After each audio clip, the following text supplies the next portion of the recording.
Hello दोस्तों, कैसे हो? आपका स्वागत है त्रिपाण स्टडी सेंटर में। आज जो हम करने जा रहे हैं क्लास 12 एनआईएस बोर्ड का जो है चैप्टर नंबर 18। ये चैप्टर नंबर 18 जो है सोशोलॉजी का है, यानी समाज शास्त्र का। इसमें हम आज करेंगे सामाजिक परिवर्तन की प्रक्रियाएं। ये चैप्टर जो है कई मायने में कई क्लास के बच्चे के लिए इम्पोर्टेंट है, चाहे वो सीबीएसई हो, जो जिनके पास एनसीईआरटी बुक हो, चाहे यूपी बोर्ड के बच्चे हो, चाहे बिहार बोर्ड के बच्चे हो। अगर उन्होंने सोशोलॉजी लिया है तो ये चैप्टर उनके लिए अत्यंत महत्वपूर्ण है। इसमें हम सामाजिक परिवर्तन की सारे प्रक्रियाओं के विषय में समझेंगे और जानेंगे।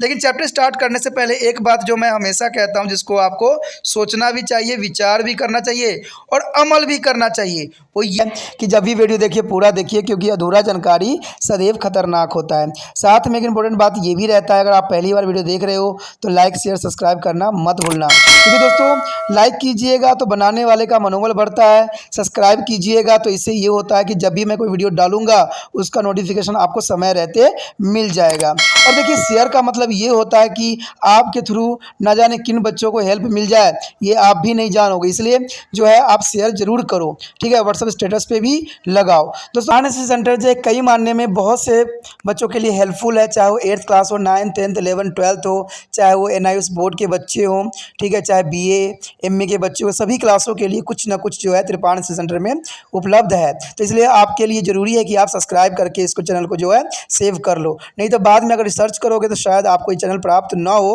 तो इसलिए सोचना नहीं, विचार नहीं करना है, सब्सक्राइब करके जो है अपने पास सेव करना है। दोस्तों ये तो बात था आपके लिए, लेकिन अब देखते हैं हमारा आज टॉपिक क्या है। उसके पश्चात हमारा अगला टॉपिक जो है अत्यंत महत्वपूर्ण है, वो है सामाजिक परिवर्तन के सिद्धांत। कहते हैं सामाजिक परिवर्तन क्यों होगा? ये बहुत बड़ा प्रश्न चिन्ह उठा रहा है कि सामाजिक परिवर्तन के सिद्धांतों को हम कैसे चक्रबंद करें। तो कहते हैं सामाजिक परिवर्तन के विवेचन करने के लिए हमें समाज जो है विज्ञानों द्वारा सुलझाए गए साधनों को हम समझ लेना हमारे लिए अत्यंत महत्वपूर्ण है। तो इसमें जो है चार इसमें प्रमुख आवश्यकताओं में जो है विभक्त किया गया है। पहला अगर आप देखना चाहोगे तो इसमें है क्रमिक विकास का सिद्धांत, दूसरा है चक्रीय सिद्धांत, तीसरा है क्रियात्मकता का सिद्धांत और संघर्ष का सिद्धांत भी इसमें सामाजिक परिवर्तन सिद्धांत में जो है निहित होती है। ये चारों जो है एग्जाम व्यू से भी काफ़ी इंपॉर्टेंट है, क्योंकि कई बार एग्जामिनरों का ये बहुत काफ़ी इंपॉर्टेंट फैक्टर रहा है और काफ़ी एग्जाम में देखने को भी मिला है कि सामाजिक परिवर्तन के सिद्धांत जो है आता ही आता है एग्जाम में। तो उसको अच्छे से टॉपिक को समझने की कोशिश कीजिएगा। सबसे प्रथम जो यही बात बताया गया है कि क्रमिक विकास का सिद्धांत क्या है। कहते हैं क्रमिक विकास का सिद्धांत ये विश्वास किया जाता है कि समाज एक शारीरिक संरचना के समान ही है, क्योंकि जैसे समाज की रचना होती है वैसे ही हमारा शरीर का भी निर्माण हुआ है, जो डार्विन के जैविक क्रमिक विकास यानी योग्यताओं की उत्तरजीविता के सिद्धांत की रीतियों से विकसित होती है। दूसरे शब्द में समाजों के अस्तित्व की उच्चतर और अधिक प्रगतिशील तथा विकसित अवस्थाओं को और बढ़ती हुई जटिलता पर आधारित सत्रों के श्रृंखला से गुजरना पड़ता है। यानी यहाँ पर देखा जाए तो डार्विन ने भी साफ शब्दों में इस बात को जो है जैविक क्रमिका विकास में बताया था कि जीव जो होते हैं जो है प्राकृतिक में सदैव संघर्ष करते हैं, और जो संघर्ष करके आगे बढ़ता है वही जो है अपना जीवन भी जो है बचाने में जो है सफल होता है। इस सिद्धांत के यह विचार का पक्षघर भी है, जिसके अनुसार विकास के प्रत्येक नई अवस्थाएं अपनी पिछली अवस्थाओं से अधिक प्रगतिशील होती जा रही हैं। तो इसमें कोई दो राय नहीं है। कहते हैं जैसे जैसे समय बीतेगा वैसे वैसे इंसानों की सोच विचारधारा भी बदलती चली जाएगी, क्योंकि इंसान का बदलना ही उसकी जो है विकास का सबसे पहला क्रमिक सिद्धांत माना जा सकता है। कहते हैं अगर देखा जाए तो किसी तंत्र से संबंध परिवर्तनों की श्रृंखला क्रमिक विकास ही है, और यह ऐसी प्रक्रिया है जिसमें छुपे हुए गुण अपने आप व्यक्त सदैव हो जाते हैं। परिवर्तन बदलते हुए इकाइयों में उसे संचालित करने वाला शक्तियों को प्रकाशन के रूप में होता है, अपने आप घटित होना चाहिए। तो ये बातें विचारधारा रहती है। उसके पश्चात हमारा अगला टॉपिक जो है चक्रीय सिद्धांत, जो कि बहुत काफ़ी इंपॉर्टेंट है। चक्रीय सिद्धांत बहुत इंपॉर्टेंट इसलिए भी है क्योंकि ये हमें बताती है कि यह सिद्धांत इस विश्वास पर स्थापित हुआ है कि समाजों में जो है पूर्व निर्धारण जीवन चक्र, जन्म, वृद्धि, प्रवृत्ति तथा पतन सदैव होता ही रहता है। यानी अगर जीवन है तो कहते हैं मृत्यु भी होगा, अगर तरक्की है तो पतन भी होगा। सागर की लहरों की भांति महान संस्कृति उदित होती है और ऊंचाई पर सदैव पहुंचती है, पर केवल गायब होने के लिए तारीख तो तकी भी ऊपे क्रम में जो है लहरें उठे और जागृत हो, ये कोई दो राय नहीं है। कहते हैं कि अगर लहर उठती है तो वो शांत भी होती है। कोई अगर उन्नति के रास्ता पे आगे बढ़ता है तो उसका पतन भी सुनिश्चित होता है, क्योंकि पतन और जो उन्नति एक दूसरे के जो है कहते हैं एक ही सिक्का का दो पहलू माना जा सकता है। इसमें क्रमिक के समूह दोहराए जाते हैं, वैसे ही जैसे प्राकृतिक जैसे रात दिन तथा मौसम आदि चक्र होते हैं। यानी देखा जाए चक्रीय सिद्धांत जो है कहते हैं एक दूसरे से जुड़े हुए सदैव रहते हैं। अगर दिन है तो रात है, कहते हैं अगर बरसात है तो कहते हैं धूप भी होगा। तो ये सारे के सारे जो हैं एक दूसरे से आपस में संबंधित सदैव होते रहते हैं।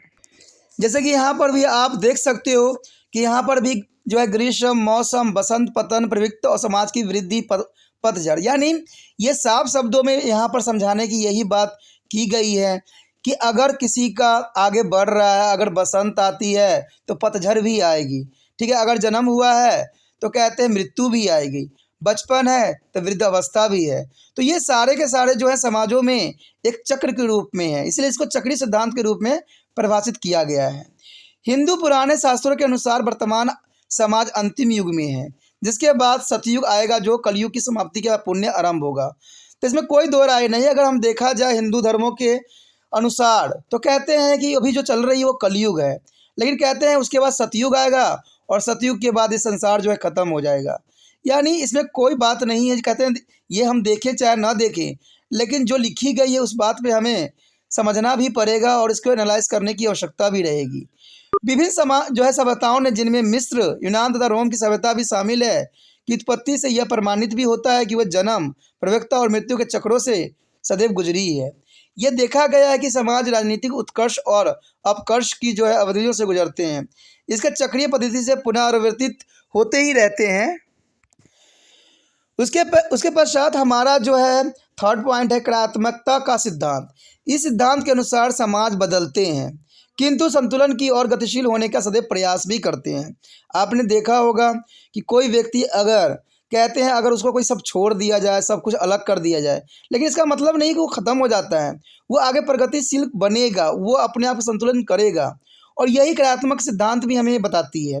किसी प्राणी में विरोध को मौजूदा ढांचों में आसानी से मिला लिया जाता है। तो ये परिवर्तन के जो है बाहरी स्रोतों के तंत्र के संतुलन की एक अवस्था को दूसरी अवस्था तक सदैव ले जाती है। यानी देखा जाए तो एक अवस्था से दूसरा अवस्था तक पहुंचना ही क्रमिक का सिद्धांत होती है। यानी अगर कोई पतन में जा रहा है तो उत्थान भी उसकी होगी, इसमें कोई दो राय नहीं होता। ढांचागत विभिन्नता तथा सहकर्मिकता पद्धति का विकास और तंत्र अलग हुए हैं, अंगों को एकजुट करते हैं। नई ढांचागत इकाई और नई संस्थाएं उन कार्यों को पूरा करती है जो पुराने इकाइयों द्वारा किए गए थे। उदाहरण शिक्षा कार्य जो पहले परिवार के लोगों द्वारा आसानी से किया जाता था, अब शैक्षिक संस्थाएं, स्कूल, कॉलेज और विश्वविद्यालय द्वारा किया जाता है। तो कहते हैं ये समय का ही मांग है और समय का ही बदलाव है। जहाँ पर पहले अगर देखा जाए तो शिक्षा जो होता था गुरुओं के समक्ष ज्ञान प्राप्त की जाती थी, लेकिन आज कहते हैं ना तो अब वन्यप्रस्थ रह गया और ना ही जो है यहाँ पर चार वर्गों में जो पहले समय में बांटी गई थी, जिसमें आपको पता ही है कि गृह अवस्था होती थी, ठीक, शिक्षा अवस्था होती थी। तो ये सारी अवस्थाएं आज के समय जो है नष्ट हो गई है और यहाँ पर जो है शैक्षिक संस्थाओं ने ले लिया है। हमारा जो अंतिम पॉइंट है वह है संघर्ष का सिद्धांत।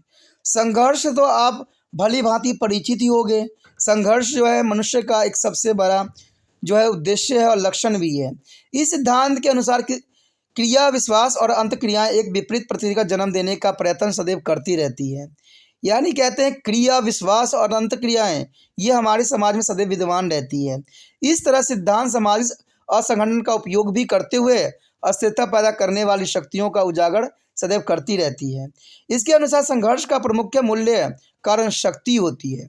कहते हैं जिसके पास शक्ति मिल जाती है वो सबसे बड़ा अपने आप को समझ जाता है, लेकिन कहते हैं कि यह शक्ति उसको कुछ समय के लिए ही प्राप्त होता है, क्योंकि शक्ति जो है कहते हैं शक्ति कभी घमंड नहीं देखती है। सत्ता का असामान्य विभाजन भी इसको एक प्रभावित कर सकता है। आपने देखा होगा कि जिसको सत्ता मिल जाती है वो काफ़ी पावरफुल बन जाता है, लेकिन कहते हैं संघर्ष सदैव ही आगे बढ़ती रहती है। सत्तासीन समूह यथार्थवाद और स्थिति बनाए रखना चाहती है, जबकि दूसरे समूह उसे बदलना चाहते हैं। यानी इसमें अगर आप देखना चाहोगे तो कहते हैं अगर नई पीढ़ी और पुरानी पीढ़ी की बात करें तो इसमें हर जो है अपना यथार्थ अपनी जो है कहते हैं सत्ता दिखाने के लिए सदैव तड़पते रहते हैं। पुरानी पीढ़ी कहती है कि हम सत्ता नहीं छोड़ेंगे और नई पीढ़ी कहते हैं कि हम सत्ता आपको देंगे नहीं। तो इसमें जो है संघर्ष सदैव चलता रहता है।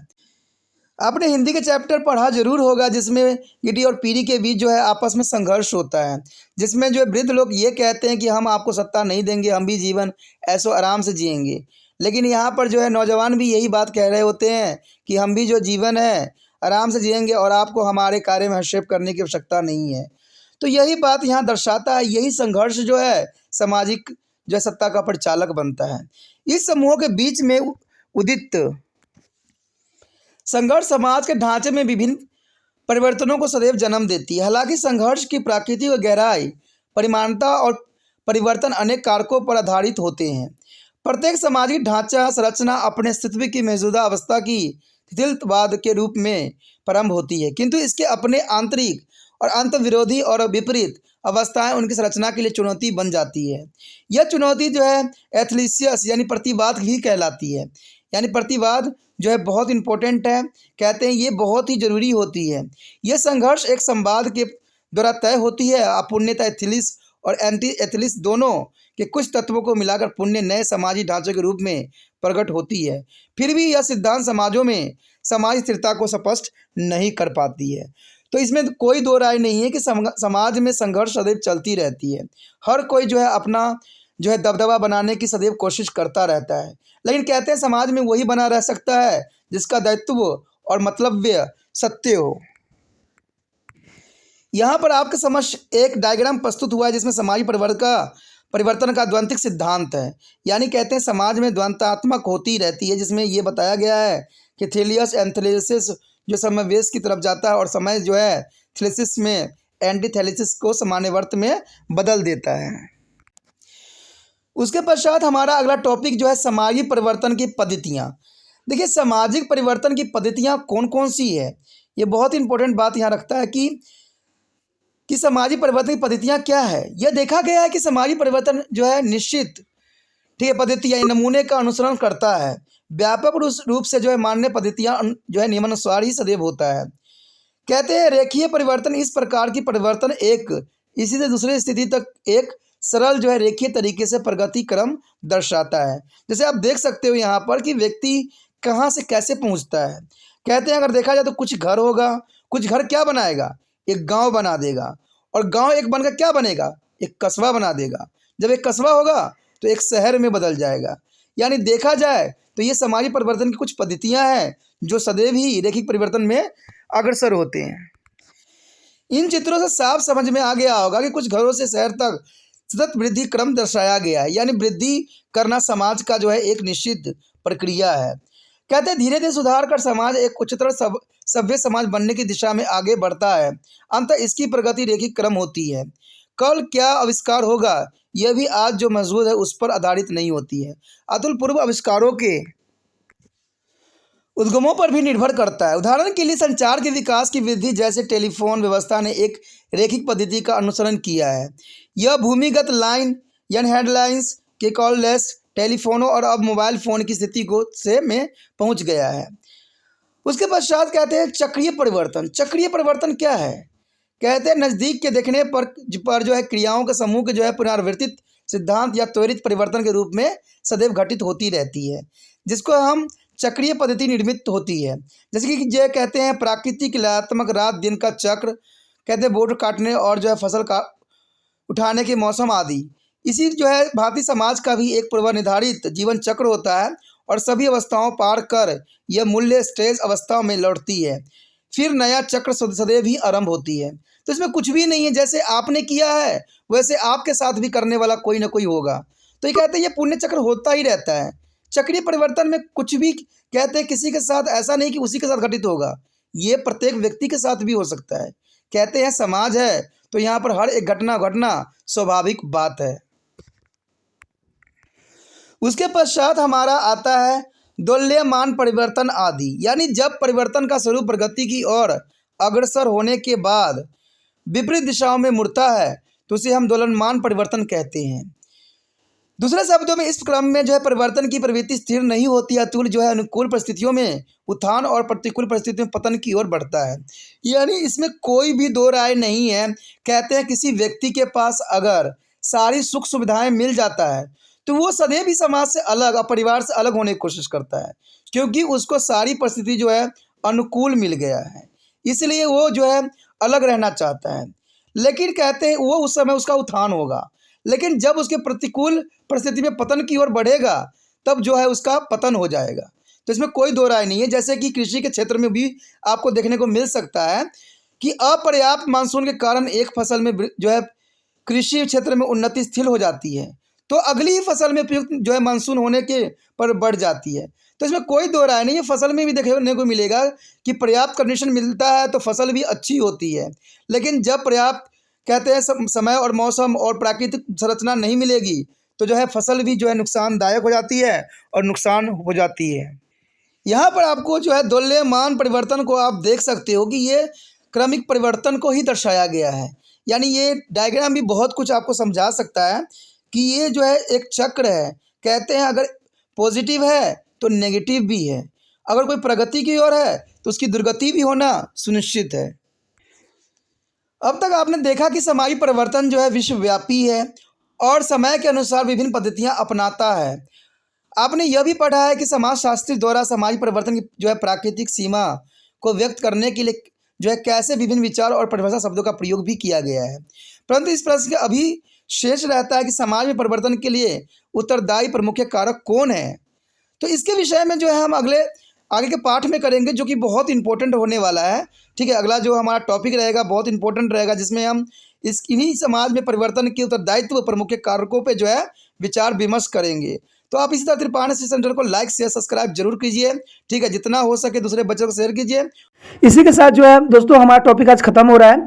ठीक है, अगर आपको अच्छा लगा तो लाइक शेयर सब्सक्राइब जरूर कीजिए। अगर पहली बार अगर आप वीडियो देख रहे हो, पहली बार मेरे चैनल पे आए हो तो सब्सक्राइब करना आपका फ़र्ज़ बन जाता है। सब्सक्राइब करने से ये होगा कि जो भी मैं आप क्लास के रिगार्डिंग कोई भी वीडियो डालूंगा उसका नोटिफिकेशन जो है समय समय पर आपको प्राप्त होता रहेगा। अगर सब्सक्राइब नहीं कीजिएगा, अगर आप दोबारा से त्रिपाठी स्टडी सेंटर पर आने की कोशिश कीजिएगा तो वहाँ पर आप त्रिपाण लिखिएगा तो जो है वो तिरपस कर देगा। ठीक है, जो आप गूगल पर सर्च करेंगे वो तिरपस कर देगा, जिससे वजह से आप जो है मेरे वीडियो का जो है फ़ायदा नहीं उठा पाओगे। तो सोचिए मत, विचार मत कीजिए, सब्सक्राइब कीजिए। आप सोचते होइएगा कि मेरे जो एग्ज़ाम खत्म हो जाने के मेरा क्या ज़रूरत है त्रिपाठी स्टडी सेंटर से। ठीक है, तो इसलिए सब्सक्राइब नहीं करने को सोचिएगा, लेकिन दोस्तों ऐसा नहीं है। त्रिपाठी स्टडी सेंटर जो है बहुत हेल्पफुल है। क्योंकि ये जो है आपके 8th class 9th 10th 11th 12th जो आर्ट्स के सब्जेक्ट को कवर करता ही है, प्लस जो है ये NIC बोर्ड के जो है 10th प्लस 2 को भी कवर करता है। साथ में BA जो है फर्स्ट ईयर से लेकर 6 सेमेस्टर तक बच्चों के लिए ये अग्रसर रहेगा आर्ट्स सब्जेक्ट में। तो सोचिए नहीं, विचार नहीं कीजिए, काफ़ी जो है त्रिपाठी स्टडी सेंटर का फ़ायदा ही फ़ायदा है। ठीक है, अगर आप मुझे प्रोत्साहित करोगे तो आपके लिए मैं तरह तरह के वीडियो बनाऊँगा जो आपको फ़ायदा पहुँचाएगा। एग्ज़ाम के तौर पर मैं आपको जो है पेपर भी आपको सोल्यूशन करके दिखाऊंगा जो आपके लिए फ़ायदेमंद रहेगा। अगर नहीं सब्सक्राइब कीजिएगा, मेरा मनोबल घटेगा, तो हो सकता है कि आपको फिर दोबारा मैं ना वीडियो बनाऊं और आपको फ़ायदा ना पहुंचाऊं। तो अभी भी नहीं सोचिए, मेरा जितना आप फैलाइएगा, जितने दूसरे बच्चों के साथ शेयर कीजिएगा, उतना जो है मैं आपके लिए कार्य करने में अग्रसर रहूँगा। ठीक है दोस्तों, इसलिए सोचिए मत, विचार मत कीजिए, अभी सब्सक्राइब कीजिए और अपने व्हाट्सएप स्टेटस पर लगाइए और दूसरे बच्चों के साथ भी शेयर कीजिए। ठीक है दोस्तों, अपना ध्यान रखना। बाय।